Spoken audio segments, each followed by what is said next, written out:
네, 여러분 이번 12월에는 성탄절만 있는 게 아니죠. 이번 12월은 또 월드컵의 시즌이기도 합니다. 카타르 월드컵. 우리 대한민국이 16강에 진출했습니다. 지난주에요. 그리고 이제 지난주에 아쉽게 브라질에게 졌죠. 근데 여러분 졌어도요. 16강에 들어간 것만으로도 정말 대단한 일입니다. 여러분도 그렇게 생각하세요? 네. 자, 근데 이번 그 월드컵 대표팀 선수 중에 황인범 선수가 있습니다. 그 미드필더로 뛰는데요. 2018년에 성인 대표팀에 처음 발탁된 후에 지금까지 꾸준히 대표팀에서 뛰고 있습니다. 자, 그런데요. 황인범 선수도 사람인지라 잘할 때도 있고 잘 못할 때도 있습니다. 자, 그래서 잘 못할 때는 축구 팬들에게 많은 비난을 받습니다. 자, 이번에 브라질과 경기를 마치고요. 황인범 선수가 인터뷰에서 이런 말을 했습니다. 축구 팬들은 황인범을 왜 쓰냐? 뭘 보고 쓰냐? 무슨 인맥이 있냐? 무슨 관계라서 쓰냐는 등 말들이 많았습니다. 제가 감독이었다면 이런 말들 때문에 많이 흔들렸을 것 같습니다. 그런데도 벤투 감독님은 저를 계속 믿어주셨습니다. 감독님 덕에 제가 앞으로 더 큰 꿈을 가질 수 있게 됐습니다. 라고 했습니다. 그렇죠. 여러분, 사람들이 선수를 비난할 때는요, 그건 비단 선수만 비난하는 게 아닙니다. 그 선수를 기용하고 또 그 선수를 발탁한 감독을 비난하는 겁니다. 자, 지난 4년간 벤투 감독은요, 욕을 참 많이 먹었습니다. 자, 그의 전술이 우리하고 맞지 않는다는 등, 또 특정 선수만 너무 기용한다는 등, 팬들의 요구를 너무 들어주지 않는다는 등 비난을 참 많이 받았습니다. 그래서요, 많은 축구 팬들이 벤투 감독을 믿지 않았습니다. 자, 하지만요, 선수들은 전혀 달랐습니다. 황인범 선수는 물론이고요, 다른 선수들도 자기들은 한결같이 벤투 감독님을 믿는다라고 했습니다. 감독님이 대표팀을 올바른 방향으로 이끌고 있다라는 믿음이 지난 4년간 단 한순간도 흔들린 적이 없었다라고 합니다. 자, 이렇게 선수들이 생각하는 벤투 감독은 축구 팬들이 생각하는 것과 전혀 달랐습니다. 자, 그런데 여러분, 이런 관계는요, 우리와 하나님 사이에도 마찬가지입니다. 여러분, 우리 주변에는요, 하나님을 믿지 않는 사람들이 많습니다. 또 믿는다고 말은 하지만 정작 믿지 않는 사람들도 많습니다. 그들은요, 그냥 별 생각 없이 하나님 욕합니다. 그러니까 평소에는 하나님과 상관없이 살다가도 무슨 일이 생기면 그때는 하나님을 비난합니다. 그러니까 하나님을요, 별것 아닌 것처럼 생각하는 사람들 많습니다. 많아요. 하지만 여러분, 저와 여러분은 그렇지 않습니다. 세상은 하나님을 믿지 않지만 저와 여러분은 하나님을 믿습니다. 세상은 하나님을 별 의미 없는 존재로 여기지만 저와 여러분에게 하나님은 매우 중요한 분이십니다. 지금까지 살아오면서 우리에게 하나님이 중요하지 않았던 적은 단 한순간도 없습니다. 여러분, 이건요, 무슨 특별한 일이 생길 때만 그런 게 아니에요. 매일매일 항상 그렇습니다. 자, 그렇다면 하나님이 우리에게 항상 중요한 이유는 과연 뭘까요? 하나님은 저와 여러분에게 어떤 분이실까요? 그리고 하나님을 믿는 우리가 결코 잊지 말아야 할 사실은 과연 무엇일까요? 이것들을 살펴보면서 오늘 우리가 얻어야 할 교훈을 알아보고자 합니다.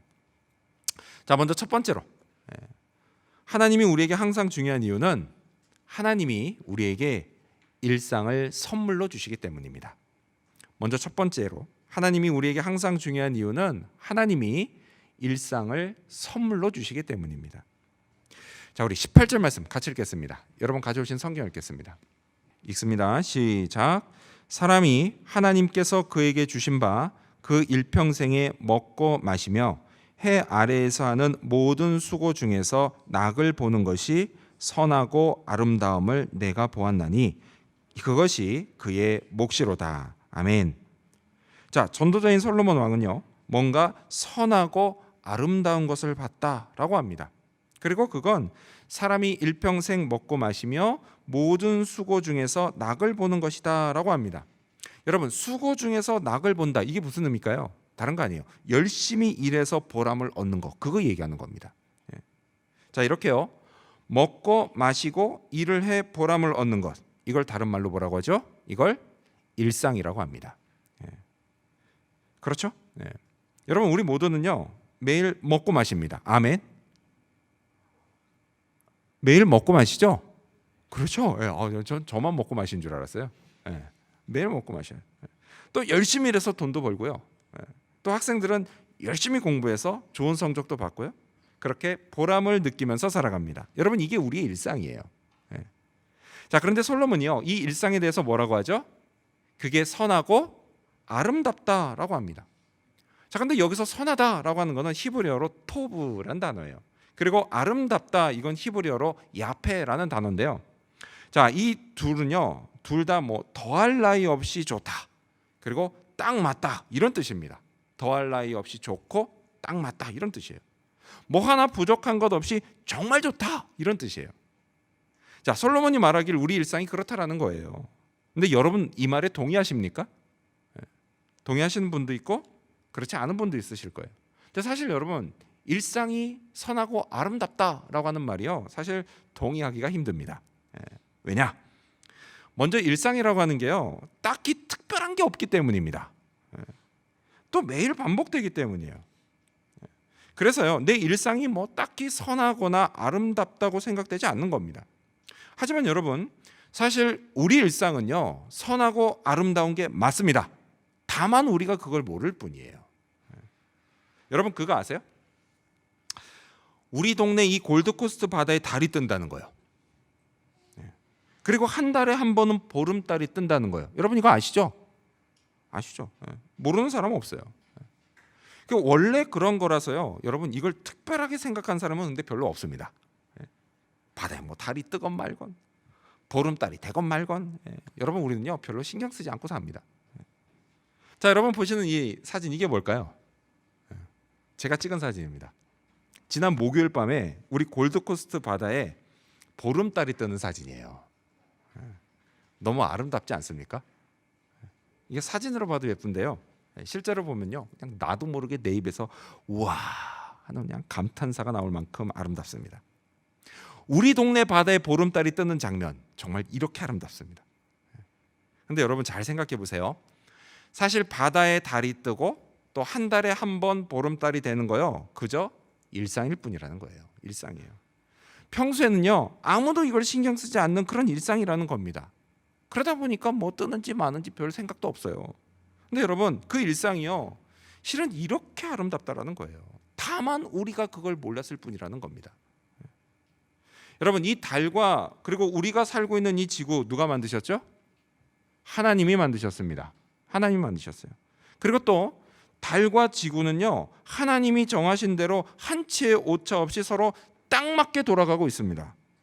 항상 그렇게 돌아가요. 하나님이 항상 그렇게 하신다라는 거예요. 원래 그렇다고 생각해서 별로 특별한 게 없어 보이지만 그저 일상처럼 보이지만 실은 이토록 아름다운 겁니다. 더할 나위 없이 선하고 좋습니다. 왜요? 하나님이 만드시고 주관하시기 때문이에요. 마찬가지로요 우리의 일상 역시 선하고 아름답습니다. 왜요? 우리 일상도요 하나님이 만드시고 주관하시기 때문이에요. 솔로몬은요 28절에서 그것이 그의 몫이다 라고 말합니다. 그렇습니다. 내가 살아가는 일상은요 하나님이 내게 몫으로 주신 겁니다. 내게 허락하신 거예요. 내가 내 힘으로 만들어낸 게 아니라 하나님이 내게 주신 거예요. 하나님이 내 평생 단 1초도 빠짐없이 항상 주십니다. 그렇게 내 일상을 하나님이 만들어 가세요. 따라서 여러분 내게 학생으로 그리고 직장인으로 사업가로 또 부모님과 자식으로 내 일상을 만들어 가시고 주관하시는 하나님께 항상 감사하시기 바랍니다. 자, 계속해서 솔로몬은 이렇게 말합니다. 우리 19절 말씀 드리겠습니다. 여러분 성경 보시면서요. 읽습니다. 시작. 또한 어떤 사람에게든지 하나님이 재물과 부요를 그에게 주사 능히 누리게 하시며 제 몫을 받아 수고함으로 즐거워하게 하신 것은 하나님의 선물이라. 자, 근데 여러분 지금 읽으신 이 19절 이 말씀은요 자칫 하나님이 모든 사람에게 다 재물과 부요를 주신다 이렇게 오해할 수 있습니다. 그렇죠? 어떤 사람에게든지, 그러니까 그렇게 오해할 수 있어요. 근데 여러분 사실 그런 의미가 아니에요. 이 원래 의미는. 자, 그래서 제가요 새 번역 성경으로 다시 읽어드리겠습니다. 자, 전도서 5장 19절을 새 번역 성경으로 보면 이렇게 돼 있어요. 만약 하나님께서 부와 재산을 주셔서 누리게 하시고 또 제 몫으로 챙길 힘을 받게 하신 사람, 그 사람은 그것이 하나님의 선물임을 알아야 할 것이다. 이 얘기입니다. 만약 하나님이 누군가에게 부와 재산을 주시고 또 그것을 누리고 챙길 수 있는 힘을 주신다면 그 사람은 그것이 하나님의 선물이라는 사실을 알아야 한다. 이 얘기입니다. 근데 여러분 이건요 꼭 많은 돈과 큰 재산만 말하는 게 아니에요. 뭐 돈이 많든 적든 재산이 크든 작든 이것과 상관없이 일에서 얻은 건 다 하나님이 주신 선물인 줄 알아야 한다라는 말씀입니다. 자, 그런데 여러분 이게요 단지 부와 재산만 그런 것도 아니에요. 학생들은요 공부한 결과로 받는 성적, 그 성적이나 진로도 마찬가지고요. 그리고 또 부모님들은 자녀를 잘 키운 결과도 마찬가지예요. 자, 그리고 또 가장으로서 또 아내로서 가정을 돌보고 잘 꾸려나간 결과도 마찬가지라는 겁니다. 이런 것들이 다 뭐예요? 이런 것도 우리의 일상이에요. 자, 이렇게 우리가 일상을 살아가면서 뭔가를 얻고 또 누릴 수 있다면, 그럴 힘이 내게 있다면 그것이 다 하나님이 내게 주신 선물이다라는 사실을 알아야만 합니다. 그리고 감사해야만 합니다. 우리가요 일상을 내 힘으로만 살려고 하면 우리는 결코 살아갈 수가 없습니다. 하나님이 우리에게 일상을 선물로 주셨지만 여러분 그러면 그 선물을 누리지 못하고 살아가게 됩니다. 그럼 일평생 무슨 즐거움이 있겠어요? 남들과 똑같이 먹고 마시고 일하지만 거기에 즐거움이 없다? 여러분 그러면 얼마나 힘들겠습니까? 그렇게 평생 고생만 하다 죽으면요 얼마나 억울하겠습니까? 저는요 우리 모두가 그렇게 살지를 않기를 바랍니다. 이를 위해서요 먼저 내 일상은 하나님이 내게 은혜로 주신 선물이라는 사실을 믿으시기 바랍니다. 그리고 감사하시기를 바랍니다. 그리고 이를 통해서 내 매일의 일상이 얼마나 선하고 아름다운지 발견하게 되는 저와 여러분이 되시기를 축원합니다. 두 번째로, 하나님은 저와 여러분에게 어떤 분이실까요? 하나님은 우리 마음을 채우시는 분이십니다. 두 번째로 하나님은 우리 마음을 채우시는 분이십니다. 자, 우리 20절 말씀 여러분 성경 보시면서 같이 읽겠습니다. 시작. 그는 자기의 생명의 날을 깊이 생각하지 아니하리니 이는 하나님이 그의 마음에 기뻐하는 것으로 응답하심이니라. 아멘. 자, 솔로몬은요 자기 일상이 하나님이 주신 선물이라는 걸 아는 사람은 자기 생명의 날을 깊이 생각하지 않는다라고 말합니다. 자, 여기서 생명의 날은 뭐냐?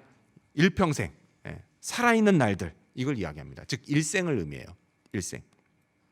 자기 일생을 깊이 생각하지 않는다라는 겁니다. 자, 하지만 여러분 그렇다고 해서요 이 말을 그냥 별 생각 없이 산다 이렇게 오해하시면 안 됩니다. 그런 뜻은 아니에요. 그런 뜻이 아니라 너무 과도하게 생각하지 않는다라는 뜻입니다. 여러분 사람이요 자기 미래를 너무 과도하게 생각하면 미래가 결코 희망적으로 생각되지 않습니다. 그렇지 않아요? 여러분 주변의 사람들 한번 보세요. 생각이 많은 사람 치고요 얼굴이 편안한 사람이 별로 없습니다. 물론 생각이 아예 없이 산다? 그러면 안 되죠. 그러면 안 되겠지만 그렇다고 해서 너무 과도하게 생각하면 미래가 불안하기만 하다라는 거예요. 무슨 생각이 듭니까? 그럴 때? 나는 이것도 못하고 저것도 못하고 또 이것도 부족하고 저것도 부족하고 그런 생각이 돼요. 할 줄 아는 것도 별로 없고 가진 것도 별로 없다 이런 생각이 들어서 마음이 늘 불안합니다. 늘 불안해. 편안하지가 않아요 우리. 여러분 사람이 마음이 든든하면요 자기 미래를 별로 걱정하지 않습니다. 자, 그럼 어떻게 하면 마음이 든든해질 수 있을까요? 이게 궁금하죠. 자, 되게 사람들은요 돈이 많으면 든든해질 거라고 생각합니다. 근데요 아주 틀린 건 아닌 것 같아요 이 말이. 저를 이상한 눈으로 보지 마십시오. 여러분도 그렇게 느끼지 않아요? 일주일마다 집세 내죠? 호주는 참 그게 힘들어요. 어떻게 일주일마다 집세를 내야 되는지. 근데 집세를 내야 되는데 일주일마다 통장에 돈이 부족하면 마음이 불안합니다. 예. 반대로요, 통장에 돈이 많으면 마음이 든든해요. 집세는 맨날 오라 이거죠. 내주면 되니까. 그러니까 어느 정도 사실인 것 같아요, 그 말이.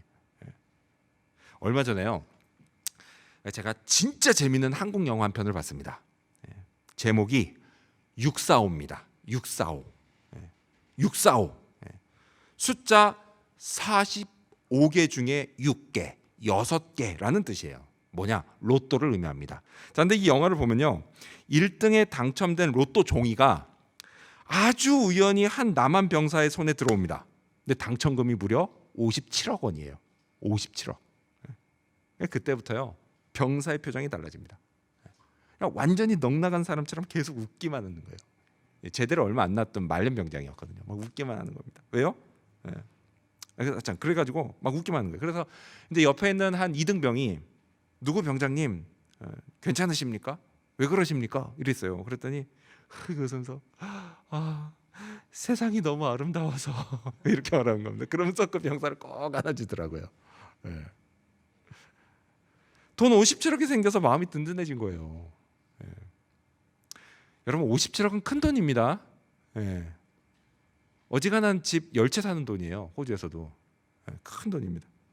하지만 결국 어떻게 되는지 아세요? 이 영화에서 그 로또 종이가요, 그만 바람을 타고 북한으로 날아갑니다. 그래서 그때부터 이 병사의 몸과 마음의 고통이 시작이 되는 거예요.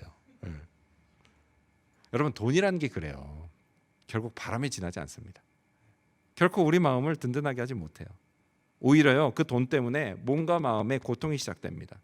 돈이 없어질까 봐, 누가 훔쳐갈까 봐, 또 그 돈으로 뭘 했다가 본전도 못 찾고 다 날려버릴까 봐 걱정하기 시작해요.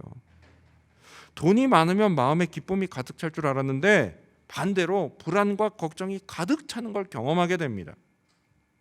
목사님이 그걸 어떻게 아냐고요? 57억 있었냐고요? 없었습니다. 57억은 고사고요, 5,700만 원도 없었습니다. 근데 그걸 어떻게 확신하냐고요? 뭐 꼭 그만큼 있어봐야 압니까? 57억 아니고요, 훨씬 적은 돈이더라도 내가 전혀 생각지도 못한 돈이 생기는 일, 여러분, 그런 일은요, 저뿐만이 아니라 여러분도 한 번쯤은 다 경험해 보셨을 겁니다. 어릴 적에는요, 세뱃돈도 그래요. 그렇죠? 예상치도 않은 큰 돈이 생깁니다.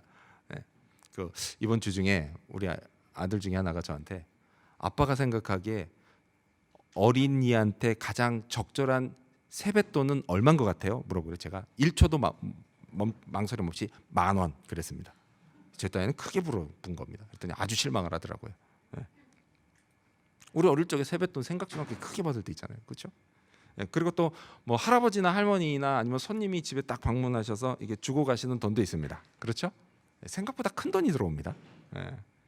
자, 그리고 이제 커가지고 뭐하죠? 알바입니다. 알바에서 번 돈도 그래요. 또 어른이 돼서요, 일하고 받는 웨이지도 그렇죠? 결코 적지 않은 돈입니다.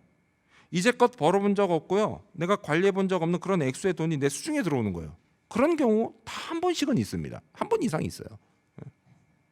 이럴 때요, 우리 마음이 든든해지는 것 같지만 또 그 돈으로 이것도 사고 저것도 사면서 마음이 더 든든해지는 것 같지만 결국 시간이 지나면 돈은 떨어집니다. 돈이 떨어지고 동시에 내 마음에 다시 불안과 염려가 밀려오기 시작합니다. 돈이라는 게 그래요. 결국 바람에 지나지 않습니다. 결코 내 마음을 든든하게 하지 못해요. 근데 여러분, 이 돈과 비슷한 게 있습니다. 뭐냐? 사랑입니다. 사랑. 내 마음에 사랑이 들어오고요, 사랑으로 채워지기 시작하면 역시 든든함을 느낍니다. 그때는요, 안 먹어도 배불러요. 자기 먹어, 난 배불러. 저만 그런 거 해봤나요? 너무 기뻤어요. 그저 웃음만 나옵니다. 그때 여러분 딱 보시면 알잖아요. 사랑이 시작된 사람은요, 표정이 다릅니다. 얼굴이 환해요. 환합니다. 그러다 보니까 사람들이요, 어떻게 해요? 사랑에 목말라요. 사랑에 굶주려 있습니다. 누군가 나를 사랑해 줄 사람을 찾아서 이곳저곳을 기웃거립니다. 사랑을 찾는데 막 혈안이 되어 있습니다. 하지만 여러분, 그렇게 얻은 사랑이요, 내 마음을 영원히 든든하게 해줄 수 있을까요? 없어요. 왜요? 인간의 사랑은 완전하지 않기 때문이에요. 아무리 멋진 남자라고 해도요, 또 아무리 예쁜 여자라고 해도요, 또 아무리 사랑한다고 고백해도요, 결코 그 사랑은 우리 마음을 다 채우지 못합니다. 인간의 마음은 결코 인간이 채울 수가 없습니다. 하지만 여러분, 그 사랑이 하나님의 사랑이라면 얘기가 완전히 달라집니다. 하나님의 사랑은 완전합니다. 내 마음을 영원히 든든하게 하는 사랑이에요. 내 마음을 다 채우는 사랑입니다. 20절에서요, 솔로몬은 하나님이 그의 마음에 기뻐하는 것으로 응답하신다라고 말합니다. 그렇죠? 하나님의 사랑이 부어지면요, 우리 마음은 기쁨으로 채워져요. 그러면 더 이상 내 일생을 너무 과도하게 생각하면서 걱정하지 않아도 됩니다. 하나님의 사랑이 우리를 돌보기 때문이에요. 그럼 우리가 그 사랑을 어떻게 확신할 수 있을까요? 바로 이 땅에 오신 구주 예수님을 통해서 확신할 수 있습니다. 성경 요한일서 4장 9절은 이렇게 말씀하죠. 하나님의 사랑이 우리에게 이렇게 나타난 바 되었으니 하나님이 자기의 독생자를 세상에 보내심은 그로 말미암아 우리를 살리려 하심이라. 아멘. 여러분은 나를 살리기 위해 이 땅에 오신 독생자 예수님을 믿으십니까? 아멘. 그럼 확신할 수 있습니다. 자, 또한 우리가요, 그 사랑을 어떻게 깨닫고 느낄 수 있을까요?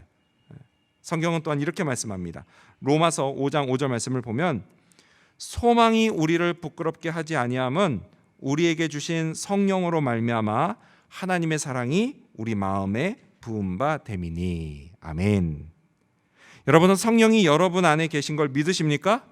아멘. 그렇습니다. 성령이 내 안에 들어오실 때 그때 사랑도 함께 부어졌습니다. 따라서요, 조용히 눈을 감고 성령께 하나님의 사랑을 깨닫고 느낄 수 있게 해달라고 기도하십시오. 그러면 성령께서 알려주십니다. 그리고 이를 통해서 내 마음에 기쁨이 솟아나게 하십니다. 여러분, 이 사실도 믿으시기 바랍니다.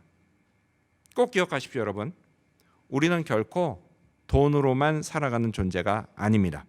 우리는 하나님의 사랑으로 살아가고 하나님이 주시는 기쁨을 누리며 살아가야 할 존재입니다. 이를 위해서 예수님을 확신하시기 바랍니다. 성령 충만을 구하시기 바랍니다. 하나님과 더욱 친밀해지시기 바랍니다.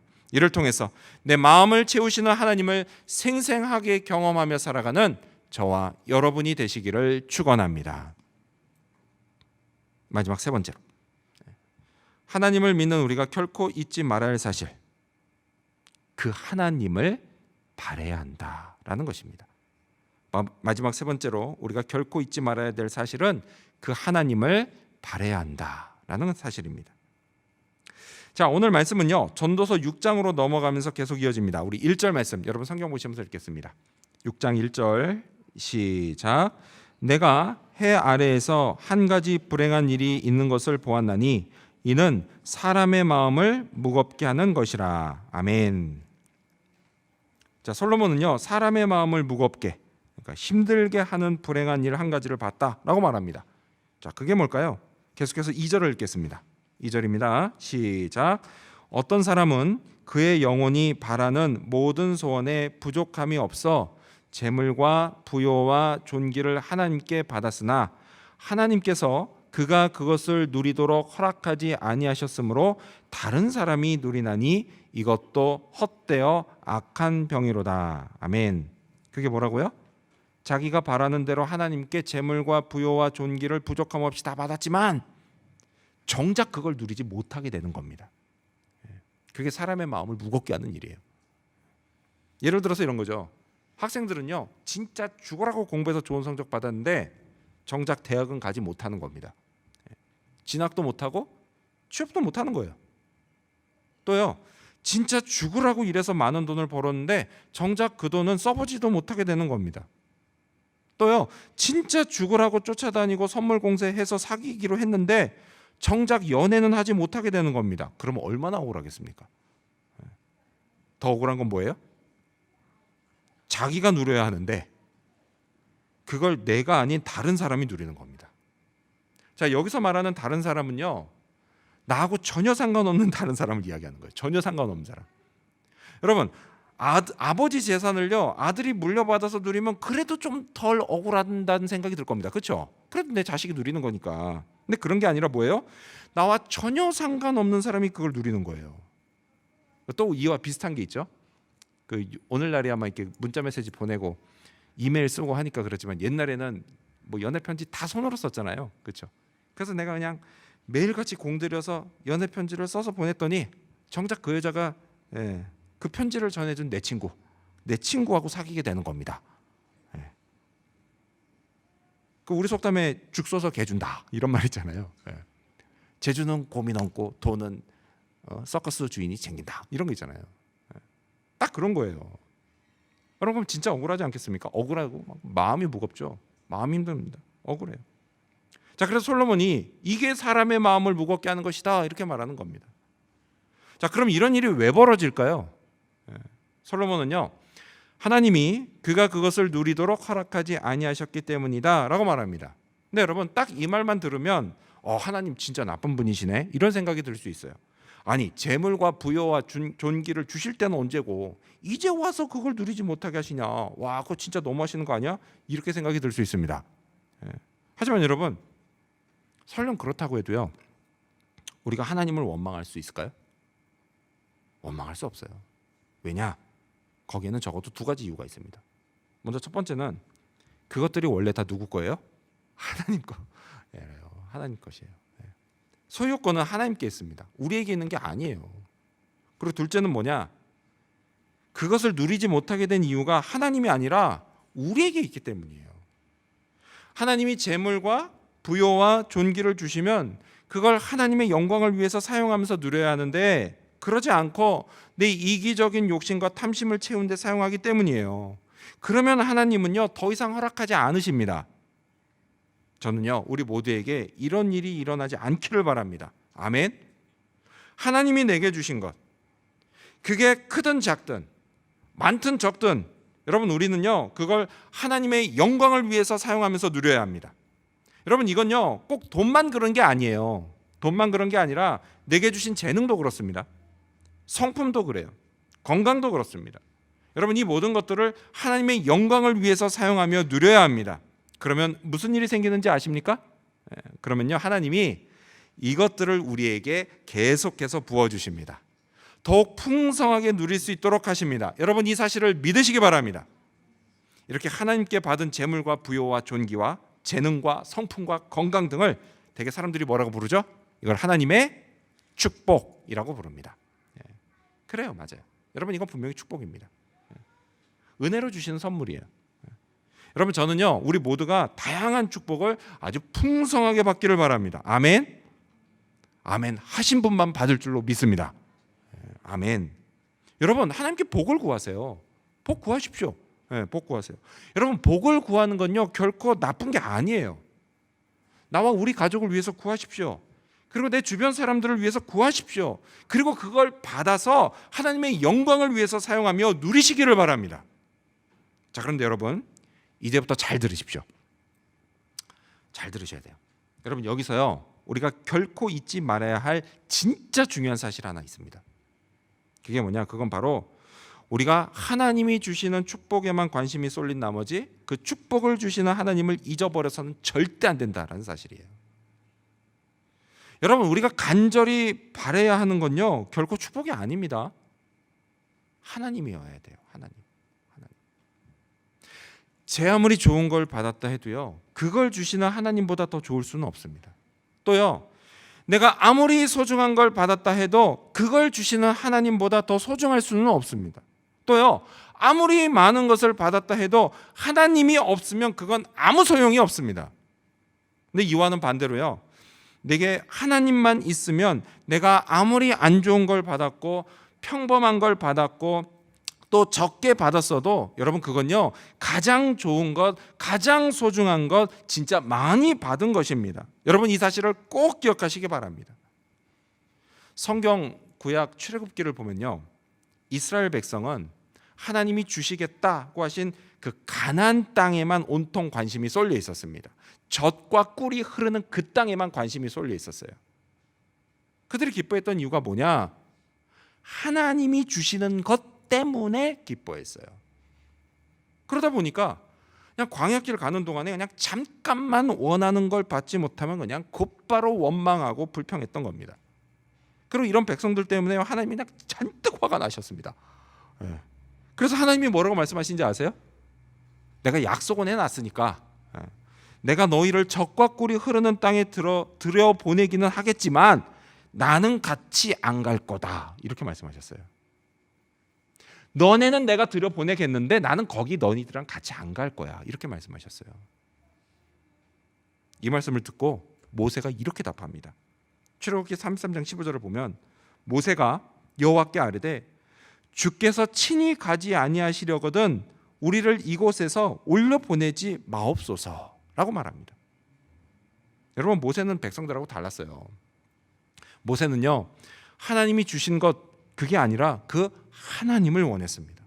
하나님이 함께 계시지 않으면 제 아무리 적과 꿀이 흐르는 땅을 받는다고 해도 그건 아무 소용이 없습니다 라고 생각했습니다. 여러분, 이렇게 모세는요, 하나님을 원했습니다. 오직 하나님만 바랬습니다. 하나님과 함께 있기를 원했습니다. 하나님과 동행하기를 원했습니다. 그렇게만 된다면 그 길이 비록 광야길이라 할지라도 그건 아무 문제가 되지 않았습니다. 축복의 땅을 받지 못해도 아무 문제가 되지 않았습니다. 하나님만 함께 계시면 그건 모든 것을 받은 것입니다. 여러분, 이게 진정한 축복이에요. 그렇다면 오늘 여러분이 받기 원하는 건 뭡니까? 축복입니까? 아니면 하나님입니까? 하나님이어야 합니다. 그러면 축복은요, 자동으로 따라옵니다. 하나님과 축복의 우선순위가 바뀌지 말아야 합니다. 오늘 우리를 향하신 하나님의 뜻은 사랑입니다. 구주 예수님을 믿음으로 구원받아 하나님의 자녀가 된 우리를 하나님이 사랑하십니다. 그리고 그 사랑으로 우리의 마음을 채우십니다. 기쁨으로 가득 채우십니다. 성령과 함께 채우십니다. 따라서 여러분, 성령 충만을 구하고 구주 예수님을 생각하시기 바랍니다. 하나님이 허락하신 일상을 은혜의 선물로 받아서 기쁘게 살아가시기를 바랍니다. 이를 통해서 하나님께 영광을 올려드리고 그리고 하나님의 축복도 풍성하게 받아 누리게 되는 저와 여러분, 그리고 우리 지구촌 교회 모든 성도님들이 되시기를 주님의 이름으로 축원합니다. 기도하겠습니다.